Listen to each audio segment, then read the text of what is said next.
மனிதானே மகத்தானவன், மனிதானே மகத்தானவன், மனிதானே மகத்தானவன். நண்பர்கள் அனைவருக்கும் வணக்கம். பதிவுக்கு போகிறதுக்கு முன்னாடி இது வரைக்கும் நம்ம சேனல் சப்ஸ்கிரைப் பண்ணலைன்னா சப்ஸ்கிரைப் பண்ணி சப்போர்ட் பண்ணுங்க.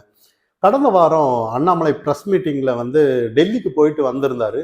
அப்போ பத்திரிகையாளர் கேட்டாங்க, இந்த மாதிரி டெல்லிக்கு போயிட்டு வந்தீங்களே, யாரை சந்திச்சிங்க, என்ன இதுங்கும் போது அதெல்லாம் சொல்ல முடியாது, சரியான நேரத்தில் நாங்கள் சொல்கிற நேரத்தில் சொல்கிறோம் அப்படின்னு ஒரு விஷயத்த சொன்னார். ஆனால் அமித்ஷாவை சந்திச்சு சில விஷயத்த அண்ணாமலை அவர்கள் அமித்ஷா கிட்ட பேசினதா, இங்கே இருக்கிற அரசியல் சூழ்நிலை பற்றி எடுத்து பேசியதா சொன்னாங்க. ஆனால் அங்கே வந்து அமித்ஷா அவர்களோட கணக்கு வந்து நல்ல ஒரு சாதுரியமாக இருக்கிறதா இன்னைக்கு பேசப்பட்டுட்டு இருக்காங்க. அதாவது விஜய் கிட்ட வந்து நல்ல ஒரு மாஸ் இருக்கு, ஆனா சரியான ஆர்கனைசேஷன் இல்லை அப்படின்ற மாதிரி. அதே ஏடிஎம்கே கிட்ட வந்து நல்ல ஒரு ஆர்கனைசேஷன் இருக்கு, அந்த அளவுக்கு ஒரு மாஸ் இல்லைன்ற மாதிரி தகவல்கள். ஆனா எதை வச்சு இப்படி சொல்றீங்கும் போது, அதாவது இந்திய கூட்டணியில வந்து விஜய் அவர்கள் எப்படியாவது வரலாம் அப்படின்ற ஒரு கணக்கு அமித்ஷா அவர்கள் அன்னைக்கே முடிவு பண்ணியிருக்கிறாருன்ற மாதிரி. அதாவது மாநாடு ஆகஸ்ட் மாசம் ஏதோ அவர் விஜய் மாநாடு முடிச்சதுக்கு அப்புறம் மதுரையில வந்து பூத் கமிட்டி மீட்டிங் நடக்குது. அமித்ஷா அவர்கள் வர்றாரு. அண்ணாமலை அவர் பேரை சொல்லும் போது எல்லாம் ஆரவாரம் பண்ணாங்க பாருங்க, அந்த மீட்டிங் தான். அதுல வந்து டிஎம்கேயை நல்லா எதிர்த்து பேசியிருந்தார் அமித்ஷா அவர்கள். ஆனா விஜய் பத்தி எதுவுமே பேசல அன்னைக்கு வந்து. அதாவது விஜய் கடந்த மாநாட்டுல வந்து முதல் நாள் வந்து மாநாட்டுல அந்த அளவுக்கு பேசினாரு. ஆனா விஜய் பத்தி இவர் எதுவுமே பேசல. எதனால இப்படி கேட்டீங்கன்னா, அதாவது விஜய் வந்தால் எடப்பாடி பழனிசாமி கூட அதுக்கு நாங்க வந்து எந்த அப்ஜெக்ஷனும் இல்லைங்கிறத நம்ம முன்னாடியே வீடியோல பேசியிருந்தோம். இப்போ கடந்த 6ஆம் தேதி வந்து இந்த மாதம் வந்து எடப்பாடி பழனிசாமி அவர்கள் விஜய்க்கு கால் பண்ணி அரை மணி நேரம் பேசினதா சில தகவல்கள். அப்போ அந்த இடத்துல வந்து விஜய் வந்து கரூர் விஷயத்தை பத்தி பேசி துக்க விசாரிச்சு, அப்போ இந்த மாதிரி கூட்டணி நீங்களும் எதிர்க்கிறீங்க, நாங்களும் எதிர்க்கிறோம், எல்லாருமே ஒற்றை குரலோட எதிர்த்துட்டு இருக்கும்போது நீங்க வரலாமே அப்படின்னு கேட்கும்போது எந்தவித மறுப்பு அவர் தெரிவிக்கல அப்படின்ற மாதிரி செய்திகள். அப்போ விஜய் அவர்கள் அதை பார்க்கலாம், அதை பரிசீலனை பண்ணலாம் அப்படின்ற மாதிரி, அதுவும் ஜனவரியில பார்க்கலாம் அப்படின்ற மாதிரி தகவல் சொன்னதா வருது. அப்போ இந்த இடத்துல வந்து நிறைய பேர் இன்னைக்கு வந்து பாஜக இருக்கு, எப்படி அவங்க கூட்டணிக்கு வந்துடலாம் அப்படின்னு நிறைய கருத்துக்கள் சொல்லிட்டு வர்றதை நம்ம கவனிக்கலாம். ஆனா இன்னைக்கு வந்து இதுக்கு முன்னாடி 1999 எல்லாம் முன்னாடி திமுக பாஜகவோட கூட்டணி வரலையான்னு, அப்போ காலத்தோட கட்டாயம் ஏதோ ஒரு கம்பல்ஷன், பொலிட்டிக்கல் கம்பல்ஷன் இருக்கிறதுனால இந்த இடத்துல வந்து கூட்டணியில வந்து, அதாவது ஒற்றை குரலோட திமுகவை வீட்டுக்கு அனுப்பணும், சேரதில்ல எந்த ஒரு தவறா தெரியலன்ற மாதிரி விஜய்க்கு புரிய வச்சிருக்கிறாருன்ற மாதிரி சில செய்திகள். அப்போ இந்த இடத்துல வந்து நிறைய தகவல்கள் வந்துட்டு இருக்கு. அதாவது விஜய் வந்து என்டிஏவும் இழுக்குது, அதிமுகவை இழுக்குது. அப்ப சப்போஸ் காங்கிரஸ் வேடிக்கை பார்க்குமா அப்படிங்கிற தகவல் எல்லாம் வெளியே வந்துட்டு இருக்கு. அப்போ இந்த இடத்துல வந்து நிறைய காங்கிரஸ் எதனால இப்படி கேட்குறீங்கன்னா, KS அழகிரி அவர்கள் விழுப்புரத்துல ஒரு மீட்டிங்ல சொல்லியிருந்தாரு, இந்த மாதிரி நாங்க ஆட்சியில பங்குன்னு கேட்கிறோம், ஆனா எந்த காரணத்தை கொண்டு கூட்டணியில வந்து பிரச்சனைன்னு நீங்க நினைச்சிடாதீங்கன்னு ஒரு விஷயத்த சொன்னாரு கடந்த வாரம். ஆனா இந்த வாரம் என்ன சொல்றாருன்னா, ஒரு விஷயத்துக்கு எதிர்ப்பு காட்டுறாரு. இந்த அரசாங்கம் முழு தோல்வி, பாதுகாப்பு கொடுத்துருக்கணும். விஜய் பத்தி நீதிபதி ஏதோ ஒரு கருத்து சொல்லும் போது கூட அந்த கருத்துல நான் என்ன எந்த விமர்சனம் பண்ணல, ஆனா அவர் சொன்ன விஷயம் அரசியல்வாதி மாதிரி இருந்தது அப்படின்னு சில விஷயங்கள் எல்லாம் சொன்னதை நம்ம கவனிக்கிறோம். அப்போ இந்த இடத்துல வந்து முழுக்க முழுக்க திமுகவுக்கு எதிராக இருக்காங்களான்ற மாதிரி. பிரியங்கா காந்தியும் இது விரும்புறாங்க. பிரியங்கா காந்தி என்ன நினைக்கிறாங்கன்னா, கேரளாவில் வந்து மம்முட்டி இருந்தாலும் மோகன்லால் இருந்தாலும் எல்லாருமே அந்த அளவுக்கு பிரபலமா இருந்தாலும் விஜய் அந்த இடத்துல பிரபலம் அப்படின்ற மாதிரி. அப்போ விஜயை வந்து நம்ம கூட்டணியில் எடுத்தார்னா தமிழ்நாட்டுல பயன்படுமா இல்லையோ கேரளாவில் பயன்படும்.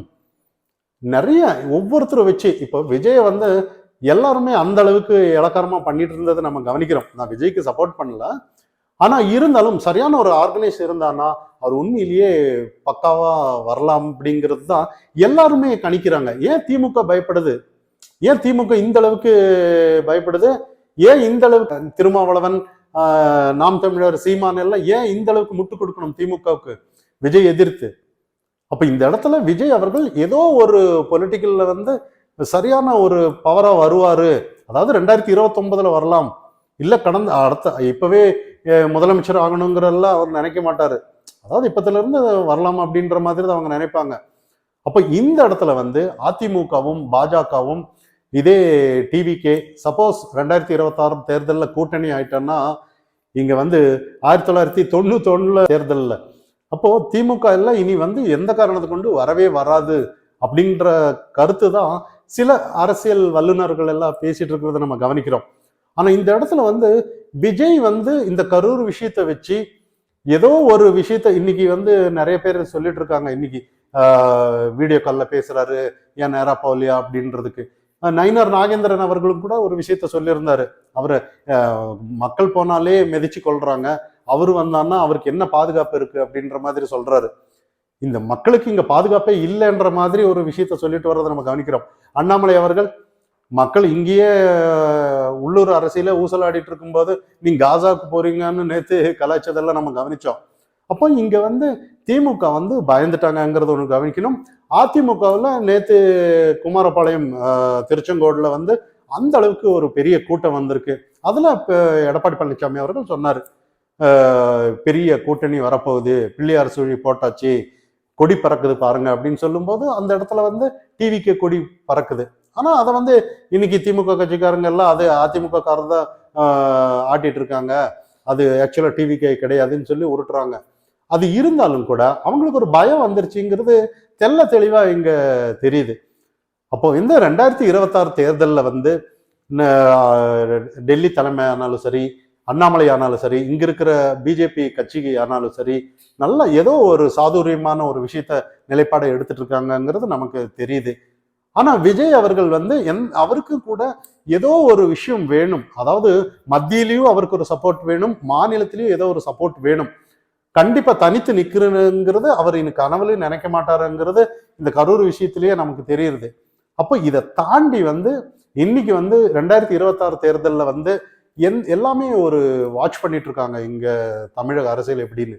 இன்னைக்கு விசிகே எந்த மாதிரி முட்டு கொடுத்து இன்னைக்கு அவங்களோட கட்சி வந்து இழந்துட்டு இருக்காங்கிறது இன்னைக்கு மக்கள் புரிஞ்சிட்டு இருக்காங்க.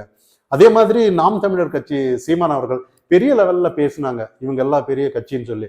அவரும் டிஎம்கேக்கு முட்டு கொடுத்து கட்சி அழியிறது, அவங்க தொண்டர்களே இன்னைக்கு அவரை வெறுப்பா இருக்காங்க. அப்போ விஜய் வந்து ஏளனமா நினைச்சாங்க, இவருக்கு வந்து தற்கொலை அணிலு லொட்டு லொஸ்குன்னு இருந்தாங்க. ஆனா விஜய் வந்து நாளைக்கு வந்து எதிர்காலத்துல வந்து வேற மாதிரி இந்த கரூர் விஷயத்துக்கு அப்புறம் வந்து வரலாம்ங்கிறது வந்துதான் அரசியல் வல்லுநர்கள் பேசப்படுற விஷயம். ஒண்ணுமே தெரியாதவங்க வந்து விஜய் எதிர்க்கலாம். ஆனா அவருக்கு அதான் சொன்னமே, அவருக்கு ஆர்கனைசேஷன் மட்டும் இல்லை, ஆர்கனைசேஷன் கரெக்டா இருந்தான்னா விஜயை பிடிக்க முடியாது அப்படிங்கிற ஒரு கருத்து வந்து மேலிடம் நினைக்கிறாங்க, அரசியல் தெரிஞ்சவங்க மட்டும். ஆனா இங்க இருக்கிறவங்க வந்து அரசியல் எதிர்க்கிறதுக்காக டிவிக்கே சும்மா அது இதுன்னு சொல்றேன் ஏதோ ஒன்று பண்றதை நம்ம கவனிக்கலாம். ஆனா விஜய் வந்து சாதாரணமா எடை போடக்கூடாதுங்கிறது தான் சில அரசியல் வல்லுநர்கள் பேசக்கூடிய விஷயம். இதை தாண்டி 2026 வந்து டிஎம்கே வெளியேற்றணும்னா இன்னைக்கு வந்து பெரிய லெவல்ல ஒரு மாற்றம் வந்து கண்டிப்பா வேணுங்கிறதுல இன்னைக்கு இருக்கிற பிஜேபி ஆனாலும் சரி, ஏடிஎம்கே ஆனாலும் சரி, எல்லாருமே மத்தியில அமித்ஷா ஆனாலும் சரி, எல்லாம் இன்னைக்கு வந்து பீகார் தேர்தல் இருக்கு, அது முடிஞ்ச உடனே எல்லாருமே களமே இங்கதான் இருக்குன்ற மாதிரி சில செய்திகள் வந்துட்டு இருக்கு. பார்ப்போம் 2026 தேர்தல் யாருக்கு சாதகம் யாருக்கு பாதகம் அப்படின்னு. மனிதானி மகத்தானவன், மனிதானி மகத்தானவன்.